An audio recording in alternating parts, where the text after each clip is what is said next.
What's up, guys? How's it going? We're going to go over how to draw. I'm going to go over the structure of a skull. Let me focus on this. Booyah. I'm going to go over the structured part of a skull. I always think of the skull in simplistic shapes when I draw it. And if you think of it in these shapes, it's going to help you draw it from any angle. So, let me go into it real quick. Let me start it with the skull in profile. And I'm going to draw in pen. Not that it really matters what I'm drawing in. So when I think of a skull, I think of kind of an egg shape, like so. And you can simplify it in any shape you want. These are just the shapes that help me. And I think of the jaw going halfway back in this kind of oval, whatever, this kind of egg shape. And that would be like a square sticking out of it.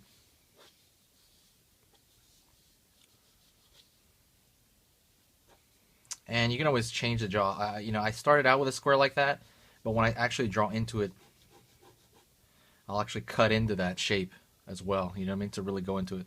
And the eye, always a rectangle. From the side, from the front, to be a little more, obviously a little wider. But that's if the skull was facing to the left. The tooth cylinder, it really is like a kind of a cone. Think of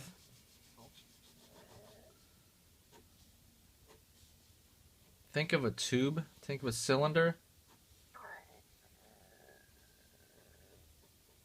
Think of a cylinder that's shoved into this area of the mouth. Think of that shoved in here, and that's going to have a roundish shape to it. And that'll have the teeth. That's where the teeth is sitting. You know, it kind of juts out. If you even touch your own face, it kind of juts out a little bit, like when that nose ends. We just kind of have this cylindrical feel to it. From the front, it's almost okay. And from the front, it's kind of a similar thing. I think of it as circle. And again, you can kind of construct your own things. When you really draw a lot, you start constructing things on your own. You know, you're kind of like, well, that looks more like a peanut to me, or that looks more like, you know, you're coming up with your own shapes. I'm just using telling you the shapes that I use. I pull this down. Is that on camera? Let me move it in here a little bit. I pull this down here, cut this in half. Chin's a little whacked right now. So again, what I think of it, I actually think of the front of the forehead as I see a circular pattern in it. And it helps me kind of judge space. But one of the obvious things would be triangle for the nose, even the nose itself. Usually with the front nasal cavity, I usually think of it as a triangle as well. Right here, I think of these as straight up boxes for the eye cavity, for the orbital, orbicularis oculi. No, that's the muscle. The orbital bone. And then right here, same thing. I think of that same tube, that same cylinder. Even though that is basically a square, a rectangle, I think of it, the teeth kind of wrapping, you know, wrapping around it. And let me go into the teeth actually really quick to kind of tell you what I'm talking about with a cylinder.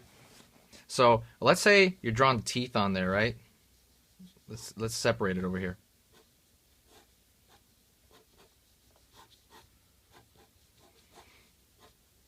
The teeth, you have to really think of them on a cylinder, meaning you don't want the teeth to be totally flat. So if I was to draw the teeth, I would space them out like, let's say I would space them out like this, like they're flat on a tile board. It's gonna look flat. You don't want to do that. You have to think of it, like I said, like up here. You have to think of it like it's on a cylinder. And the reasons for that being, if you think of the teeth over here, let's say this is a flat teeth right here, and these teeth would be on a cylinder. The big difference is the teeth facing you, they would be roughly the same size, but then they'd get smaller as they hit the side here because they're rolling back. You know, they're rolling back on this cylinder. So they're going to get smaller as they move back into space. I hope that makes sense. You know what I mean? The front ones, so they're not going to be all squares. They're going to be squares, and then they're slowly going to start kind of covering each other because they're moving back into space. If you have any questions, please let me know. This is a really quick video to kind of give you some tips on how I construct the skull in general. And the reason to understand these things, these shapes, are to, like I said, to be able to draw it from different angles and stuff like that, because then you know kind of what it's made up of. Excuse all the scribbling here. I just kind of wanted to show you what was going on. All right. Thanks a lot, guys. If you have any questions, you know, let me know in the comments, and I'll make a whole video about it, you know, just to understand. Thanks a lot, guys, and I appreciate it. See ya.